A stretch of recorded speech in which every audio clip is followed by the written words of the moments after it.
तो चलिए सीधा रुक कर रहे हैं मेहमानों की तरफ। आपको बता दें आज हमारे साथ इस चर्चा में जो मेहमान कार्यक्रम का हिस्सा हैं वो आपकी स्क्रीन पर होंगे। कमलेश जी हमारे साथ बीजेपी का चेहरा है, गरिमा जी कांग्रेस का चेहरा है, नीरज कोहली जी हमारे साथ हैं, वरिष्ठ पत्रकार। हमारे साथ जो राजनीतिक मेहमान हैं हम उनकी तरफ बाद में रुक कर, पहले नीरज जी आपके पास आएंगे। दोनों तरफ से एक एक लिस्ट जारी हो गई है, किस तरह से आकलन करेंगे पहली लिस्ट देखने के बाद? सियासी तपिश सुनने में आया है, उत्तराखंड में मौसम का मिजाज बदला हुआ है। तिलक जी वैसे तो मौसम सर्द हो रहा है उत्तराखंड में, लेकिन सियासी तपिश बढ़ गई है। हाँ। और प्रतीक्षा के बाद, लंबी प्रतीक्षा के बाद दोनों नगर पालिका परिषदों और नगर पंचायतों की सूची जारी कर दी गई है। हालांकि निगमों को लेकर जो रस्साकसी और कयासबाजी चल रही थी उस पर पत्ते दोनों तरफ से अभी खोले नहीं गए, ना बीजेपी ने खोले ना कांग्रेस ने खोले हैं। नहीं, पत्ते तो सबने दोनों ने छिपा के रखे हैं। जैसे हरीश रावत जी कह रहे थे नाम तय है बाद में ऐलान करेंगे, तो वो तो एक ही रणनीति होती है कि भाई बवाल ना हो, इसलिए जब रात का अंधेरा हो तो जारी कर देना। तिलक जी रात के बाद सुबह भी तो होगी। हाँ, रात के बाद सुबह तो होगी। बवाल तो होना ही है। अभी आप देखिए कि नगर पालिका परिषद और नगर पंचायतों की सूची हुई और जारी हुई और कांग्रेस भवन में दरिया बिजली शुरू हो गई। जो दावेदार, जो टिकट का दावेदार टिकट से वंचित रह जाएगा वो संगठन का उपेक्षा का आरोप लगाएगा। चाहे वो बात बीजेपी की हो चाहे कांग्रेस की बात हो। दूसरी बात यह कि निकाय चुनाव एक ऐसे चुनाव है कि जिसमें टिकट कम है, दावेदार कई गुना ज्यादा है और कार्यकर्ताओं के नेताओं के आंकड़े भी बहुत होते हैं, क्योंकि हर अच्छा ये कहा जा रहा है कि ये पहली लिस्ट बीजेपी की आई है उसमें सीएम धामी की चली है, ऐसा है? तिलक जी सीधी सी बात है, आप भी उत्तराखंड को बहुत करीब से देख रहे हो और मैं भी 24 वर्षों से उत्तराखंड को भी देख रहा हूँ, उत्तर प्रदेश को भी देख रहा हूँ। कौन सी सरकार में ऐसा मुखिया रहा है जिसकी ना चलती हो? अगर बंटवारे में चुनाव नहीं, मैं बड़ा इसलिए कंफ्यूज हो गया था कि ये कांग्रेसी कहते हैं कि सीएम साहब की कोई सुनता नहीं है, अब फिर ये कह रहे हैं कि चली सीएम की है। अब वो तो इसका मतलब कांग्रेस ही कंफ्यूज है। अभी तो आपने कांग्रेस की प्रवक्ता को देखा नहीं सुनते हुए? हाँ। कि उन्होंने कहा कि मुख्यमंत्री को वेटेज मिल रहा है, सब कुछ मुख्यमंत्री है सर्वसर्वा। हाँ। तो भैया प्रदेश में तो मुख्यमंत्री सर्वसर्वा होते हैं, क्योंकि हर कैंडिडेट को जिताने की जिम्मेदारी भी सरकार के मुखिया और संगठन के मुखिया की होती है और हमेशा किसी भी सरकार में जो मुखिया रहा हो वेटेज उसी को मिलता है। ठीक, कमलेश जी रिस्पॉन्सिबिलिटी भी उसी की है। कमलेश जी सीएम साहब की चली ना, अगर सीएम साहब की चली तो फिर मेयर का मामला तो दून का तो आपको मालूम है फिर किसकी टिकट है। मैं तो आपको पिछले 5 दिन से कह रहा हूं, आप मान ही नहीं रहे। आपको मालूम है ना किसको मिलने जा रहा टिकट? तिलक जी हाँ। संगठन में सभी के मशवरा के साथ जो है फैसले होते हैं और सीएम साहब भी उसमें इंक्लूडेड है। सीएम साहब भी क्योंकि पार्टी का हिस्सा है और सरकार में मुख्यमंत्री है, तो जाहिर सी बात है कि सभी को साथ में लेकर के चलकर ये सारी चीजों का समन्वय बनाकर ही किसी भी प्रत्याशी के ऊपर, किसी भी कैंडिडेट के ऊपर, तो फिर आपके यहाँ निष्ठावान कार्यकर्ता की परिभाषा क्या हुई? क्या परिभाषा है कि भाई जिसको मिला प्रवक्ता बोल देंगे भाई ये निष्ठावान कार्यकर्ता है, उसका पैमाना क्या है निष्ठावान कार्यकर्ता का? तिलक जी सभी निष्ठावान है, सभी संगठन को आगे नहीं, वो तो मुझे मालूम है, जिसको टिकट मिला वो निष्ठावान ही है। और निष्ठावान तो वो मंगलौर में जिनको आपने दिया था वो सबसे बड़े निष्ठावान थे। बताइए फरीदाबाद से आके चुनाव लड़ गए। तिलक जी उनसे बड़ा कोई निष्ठावान कार्यकर्ता दिखा आपको? नहीं मिला ना। अब आप सुनेंगे ही नहीं तो कैसे होगा? नहीं, आप कह रहे, मैं आपसे पूछ रहा हूँ निष्ठावान कार्यकर्ता जिनको टिकट मिला सब निष्ठावान है, तो निष्ठावान अगर हैं तो मंगलौर वाले सबसे बड़े निष्ठावान थे जिनको आपने टिकट दिया फरीदाबाद से बुला के। मैंने कहा देश के अंदर कहीं भी कोई भी कार्यकर्ता काम कर रहा है, संगठन को मजबूत कर रहा है, वो निष्ठावान ही है। हाँ। हर वर्कर कार्यकर्ता जो संगठन को मजबूती देने का काम कर रहा है वो निष्ठावान है। लेकिन क्योंकि टिकट तो एक ही को मिलना है, जाहिर सी बात है अगर 10 लोग कहीं पर अपनी दावेदारी पेश करते हैं तो टिकट तो एक ही को मिलना है। मुझे एक बात बताओ, नाम तो देखिए मेयर की लिस्ट लगभग नाम तय है, जो मेरे पास जानकारी हो सकता है मैं गलत हूं। मुझे इतना तो समझ में आ रहा है कि गरिमा जी की एक अपनी मजबूरी है कि अभी नाम का ऐलान नहीं करेंगे वो, भाई उनको उनका डर वाजिब है, लेकिन आपको किस बात का डर है? नहीं कोई डर नहीं है तिलक जी। तो फिर ऐलान क्यों? आपके सामने आपके सामने सूची होगी, और क्योंकि नगर निगम की बात है, वहाँ पर प्रत्याशी को चुनना और सबके लिए, क्योंकि सब अपने हैं, कोई पराया नहीं है, और किसी एक के ऊपर मोहर लगाना संगठन के लिए बहुत ही पेचीदा होता है। तो इसलिए सबका समन्वय, सबको साथ लेकर के बैठ करके आपसी तालमेल के साथ सबकी राय मशवरा लेकर के इन सारी चीजों के ऊपर मोहर लगाई जाती है। ऐसे ही नहीं किसी को उठा के नहीं, ठीक है, ठीक, वो होता है हर बार। गरिमा जी, आपके यहाँ सुनने में आया सांस्कृतिक कार्यक्रम शुरू हो चुका है, नीरज जी बता रहे थे, वो कार्यालय में कुछ ऐसा है क्या नाराजगी वाला? गरिमा जी का ऑडियो प्लीज। मैडम वो म्यूट कर रखा है आपने शायद। मेरी आवाज आ रही है आपको? जी जी गरिमा हाँ, मैं यही कह रही थी कि सांस्कृतिक कार्यक्रम तो नहीं पता, लेकिन हाँ कुछ लोग जो टिकटार्थी थे जिन्हें ऐसा लग रहा था कि वो सक्रिय हैं अपने इलाके में, अपने क्षेत्र में। देखिए, कांग्रेस पार्टी बहुत बड़ी पार्टी है तिलक जी, और सबसे पुरानी पार्टी है। तो कुछ कुछ क्षेत्र ऐसे हैं जहां एक से ज्यादा कैंडिडेट्स हैं और बहुत सक्रिय कैंडिडेट्स हैं। ऐसे में दिल टूटना या उदासीन होना बहुत लाजमी सी बात है, और प्रेशर पॉलिटिक्स भी कोई नई नहीं है। मैं नीरज कोहली जी की बात से बिल्कुल इत्तेफाक नहीं रखती कि मुखिया ही सर्वे सर्वा होता है, मुखिया की ही चलेगी टिकट देने में। आप मुझे बताइए, इतना बड़ा प्रदेश है हमारा, 70 विधानसभाओं का प्रदेश है, क्या ये पॉसिबल है किसी भी एक व्यक्ति के लिए कि वो अपने हर जिले के हर ब्लॉक के कार्यकर्ता को जानता हो, उसके साथ बिल्कुल जो उसकी गतिविधियां हैं या कितना वो अपने क्षेत्र में सक्रिय है उसके बारे में एक एक रिपोर्ट कार्ड हो? तो कहने का तात्पर्य ये है कि संगठन जो है टीम वर्क से चलता है, संगठन हमेशा राय शुमारी से चलता है, राय मशवरे से चलता है।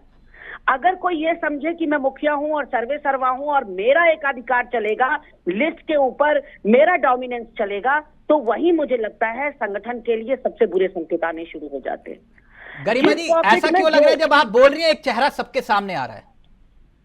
जी, एक चेहरा जो है सबके सामने आ रहा है। जी बताएं। इसी प्रदेश में किसी ने कहा था कि खाता ना वही जो हरीश रावत बोले वही सही।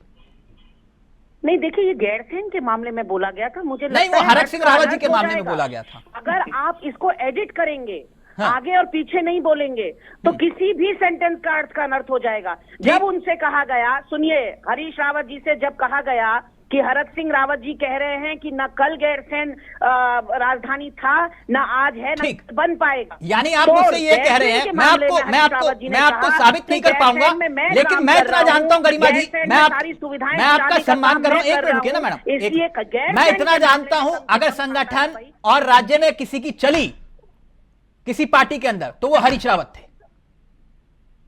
या बोल दीजिए कि मैं गलत हूं। नहीं, मैं सुन नहीं पाई तिलक जी। क्या हरीश रावत जी की बतौर मुखिया चली नहीं क्या राज्य में संगठन के भीतर?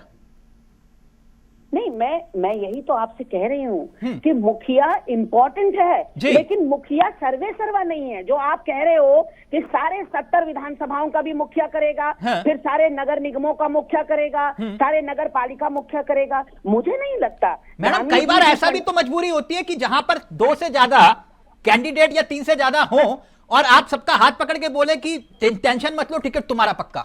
मतलब हर उसमें होता है नहीं नीरज जी, होता है नहीं, और फिर उसके बाद बवाल होता है। नहीं तिलक जी, आप मुझे बताइए, क्या ये प्रैक्टिकल भी है? आप अपने ऊपर इसको आजमाइए या नीरज जी आजमाए, क्या ये प्रैक्टिकल है कि पहले दिन से कार्यकर्ताओं से कह दिया जाए कि नहीं तुम्हारा टिकट नहीं हो सकता? और किसको पता होता है कि किसका टिकट हो जाएगा? मैं जैसे एक उदाहरण के तौर पर आपको बताऊं, हमारे पास एक बहुत प्रबल कैंडिडेट था गंगोली हाट से, और उसका जो बायोडेटा था वो सब कुछ एकदम परफेक्ट, 10 आउट ऑफ 10। लास्ट में पता चला कि नाम ही कट गया गंगोली हाट से, तो वहां है ही नहीं वोटर लिस्ट में नाम, तो उसको कैसे दे दे जिसका वोटर लिस्ट में नाम नहीं है वहां? तो ये सारी प्रॉब्लम्स के चलते, मतलब जिसका वोटर लिस्ट में नाम नहीं वो प्रत्याशी नहीं बन सकता? नहीं, वहां गंगोली हाट में नाम होना जरूरी है ना। अगर पालिका का चुनाव किसी को लड़ना है, वहां नाम होना जरूरी है। यहाँ देहरादून का व्यक्ति वहां तो लड़ नहीं सकता, पर वो बेसिकली गंगोली हाट का रहने वाला है। ठीक, आपने कहा नहीं, आपकी बात ठीक, मैं समझ गया गरिमा जी। आप भी कह रहे हैं कि हमारे पास दावेदार ज्यादा है, यानी कि जीतने की संभावना भी होती है। दावेदार नहीं, मैंने कहा कि लास्ट मिनट पर फेरबदल कुछ भी हो सकता है। आपने ये भी कहा कि सीएम की ही चले, ये जरूरी नहीं है। लेकिन मुझे एक बात बताइए, नहीं चाहिए। नहीं, मैं देखिए, नहीं, आपकी बात ठीक है, लेकिन आपने इसी संगठन की कमान, एक मिनट, इसी संगठन की कमान जब चुनाव था तो पीके के हाथ में दे दी थी। क्या यह सच है या झूठ? फिर किसकी चली थी? किसकी चली थी उस वक्त? संगठन की चुनाव कमान कभी भी पीके के अग्रवाल। मैडम, आपका पूरा चुनाव मैनेजमेंट जो है वही देख रहे थे। नहीं, ये बात आपकी बिल्कुल सही है कि वो बहुत गलत फैसला था। मैं आज भी इस बात को, फिर मैं वही कह रहा हूं ना मैडम, तब वो फैसला किसने लिया था? तब भी तो वही फैसला था। उस रथ में सिर्फ एक ही चेहरा था, प्रदेश अध्यक्ष भी नहीं था उसमें। नहीं, बहुत गलत फैसला था, मैं खुद कह रही हूँ ना।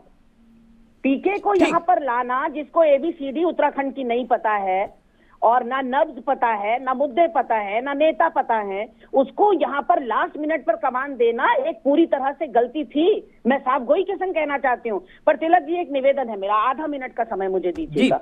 मैं जो हालत देख रही हूँ अपने कार्यकर्ताओं की कांग्रेस मुख्यालय में पिछले कई हफ्तों से, और मैं भाजपा में भी वही देख रही हूँ। अरविंद पांडे कह रहे हैं कि मेरे को ठिकाने लगाने की पूरी तैयारी हो रही है, कोई माफिया है जो मुझे ठिकाने लगाना चाहता है। अरविंद पांडे काबीना मंत्री रहे हैं भाजपा के, अगर वो ये बात कह रहे हैं मुझे ठिकाने लगाया जा रहा है, तो गजराज बिष्ट क्या कहेंगे आप बताइए।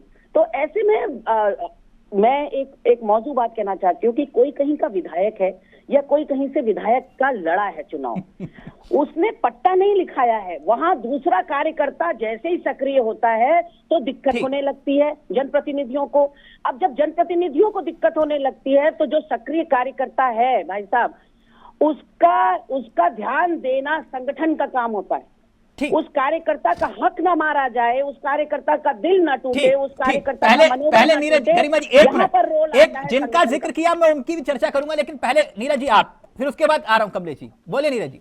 तिलक जी, देखें कि पहले तो मैं गरिमा जी की बात का जवाब देना चाहता हूं कि गरिमा जी ने कहा कि हम जो कह रहे हैं मुझसे इत्तेफाक नहीं रखते, तो क्योंकि प्रतिभा सिंह जो कांग्रेस की प्रवक्ता है जिनकी आप अभी डाइट दिखा रहे थे, जरा वो सुनवा दीजिए गरिमा जी को, वो क्या कह रही थी। मैं आपकी गलतफहमी दूर कर दूं, मैं आपकी गलतफहमी दूर कर दूं। नीरज क्या कह रही है और दूसरी स्पोर्ट्समैन क्या कह रही है, मैं आपस में कंफ्यूज है। नंबर एक, जब मेरी प्रीतम सिंह जी प्रदेश अध्यक्ष थे, ना वो गणेश गोयल जी की टीम में प्रवक्ता है, ना वो करण मेहरा जी की टीम में प्रवक्ता है। नहीं तो मैडम, आप मुख्य प्रवक्ता है, इस बात को ऑफिशियली अनाउंस करिए ना कि भाई ये प्रवक्ता नहीं है।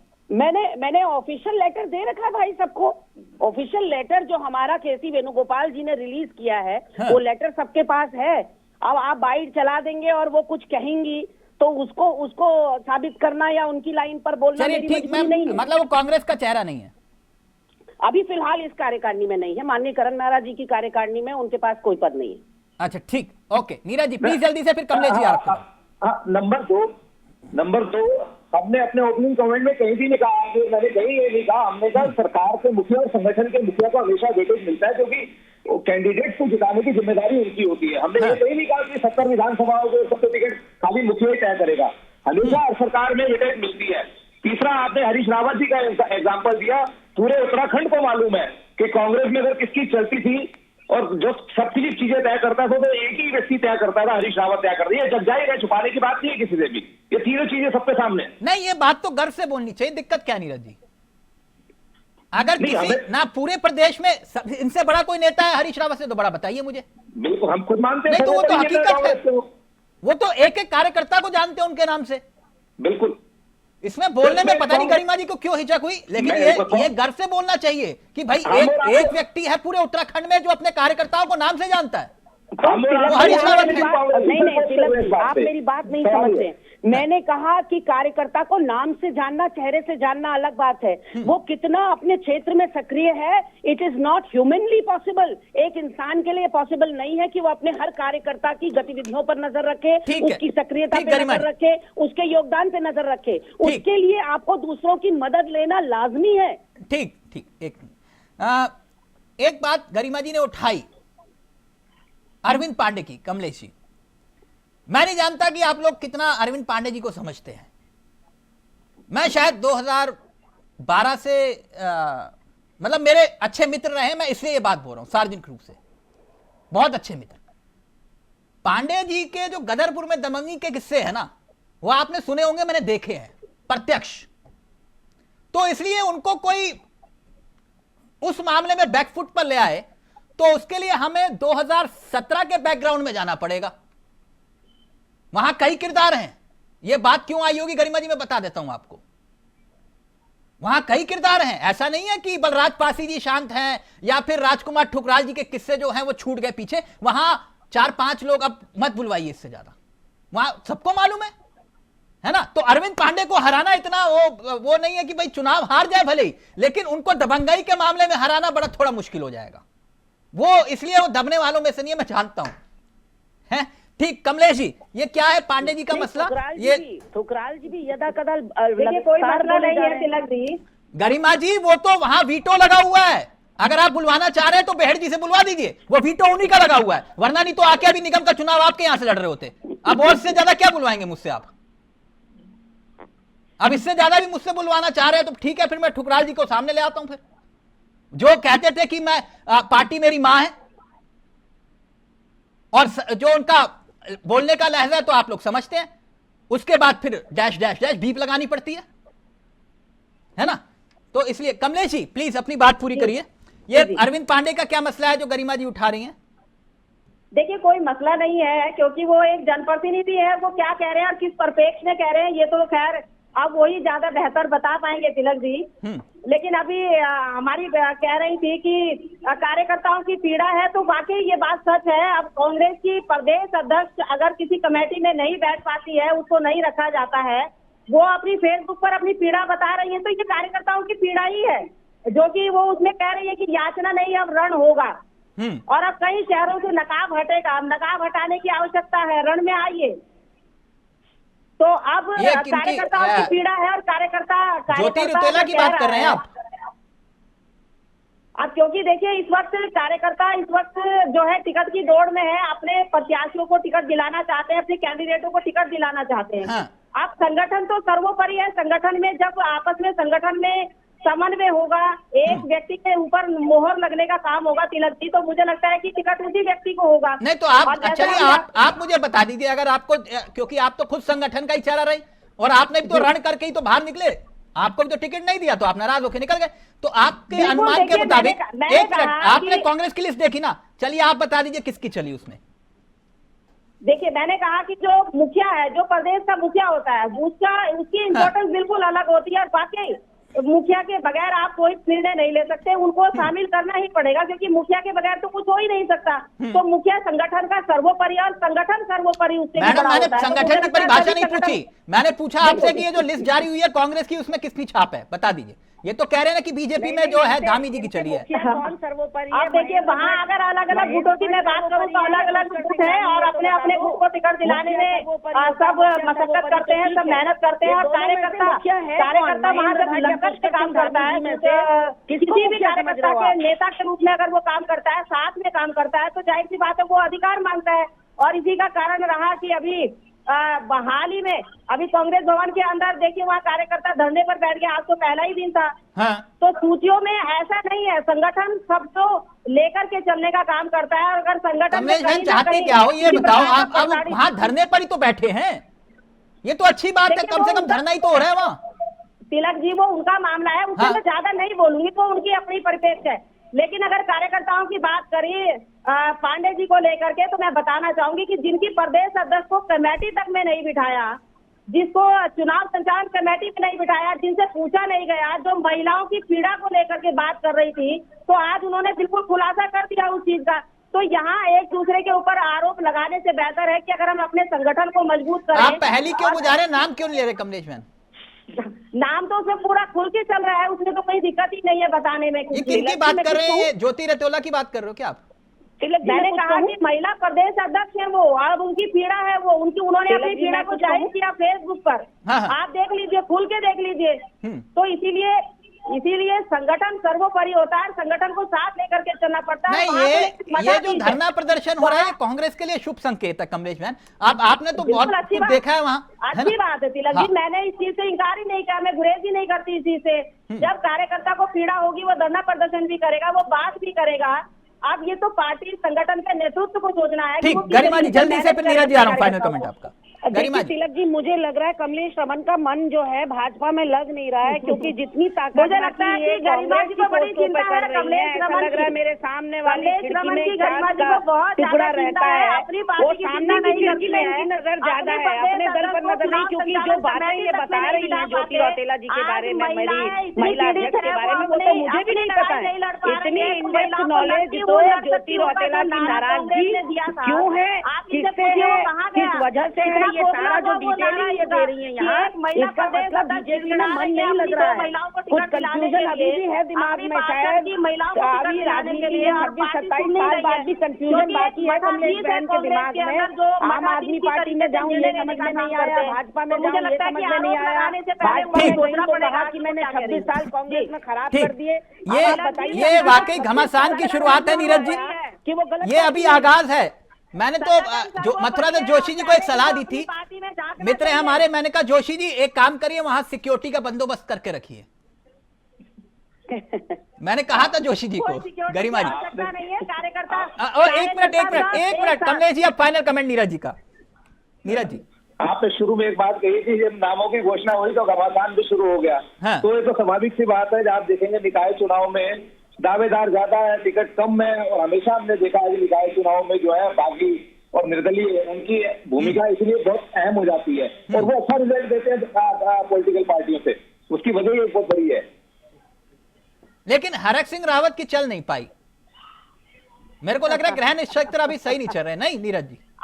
अब ये तो गरिमा जी बताएंगे किसकी चल रही है, किसकी नहीं चल रही, हम बोलेंगे तो फिर गरिमा जी कहेंगे।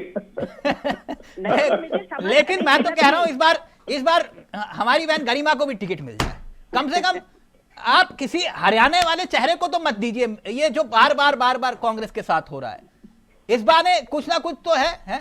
और जहां तक बात रही ठुकराल साहब की, तो चलते चलते किस्सा सुना देता हूं नीरज जी, किसी को मालूम नहीं, ध्यान होगा या नहीं, ठुकराल जी फरारी पर थे, फरारी वारंट जारी हुआ था उनका, ठीक कमलेश बहन, क्योंकि गरिमा जी और ये अरविंद पांडे का जिक्र हुआ तो तभी बता रहा हूं, नहीं तो मैं बताता नहीं है किस्सा। जी। तो वो लगभग 15 दिन की फरारी पे थे, घर की कुर्की होने वाली थी, एक विधायक के घर की कुर्की होने वाली थी, और सरकार थी हरीश रावत जी की, ठीक। ये किस्सा आपको गूगल पे नहीं सुनाई देगा। साथ ही साथ सदस्यता रद्द होने वाली थी विधानसभा की, अगर वो उसी दिन सदन के भीतर ना जाते और हस्ताक्षर ना करते रजिस्टर में जहां अटेंडेंस लगती है विधायकी की, तो उनकी विधायकी उसी दिन जाती। उनको उनकी गाड़ी में मालूम है वो कैसे एंट्री हुई थी उनकी विधानसभा के अंदर, वो किसकी गाड़ी में गए थे? वो अरविंद पांडे की गाड़ी में गए थे। अब आप कहेंगे मुझे कैसे पता? क्योंकि मुझसे माननीय विधायक जी ने जब वो फरार थे तो उसी दिन फोन पर बात की थी, और वो फोन भी अरविंद पांडे जी का था। अब उसके बाद क्या हुआ मैं नहीं बताऊंगा, लेकिन ये हकीकत है। तो इसलिए ऐसा नहीं है, अरे उन्होंने हमारी कसम झूठी खा ली अरविंद पांडे जी ने, बोले तिलक भाई हमने किसी का वो नहीं किया, शिक्षा मंत्री रहते हुए ट्रांसफर, और 2 दिन के बाद 200 ट्रांसफर कर दिया उन्होंने, और उस पर रोक लगाई बकायदा सरकार ने। आप तो खोजी मीडिया है, खोजी मीडिया ना कमलेश बहन, ये इसलिए तो मैं इसलिए गरिमा जी की बहन, मैं गरिमा बहन की इसी बात का खंडन कर रहा हूं कि अरविंद पांडे जी को नहीं, वो वाला मसला कुछ और होगा, ठीक। थैंक यू सो मच, अब ज्यादा मत बुलवाइए। थैंक यू नीरज जी, कमलेश जी और गरिमा जी, आप तीनों का बहुत बहुत शुक्रिया। तो अभी ये लड़ाई का आगाज है, अब आगे देखिए होता है क्या। नमस्कार, जय हिंद, जय भारत, जय उत्तराखंड।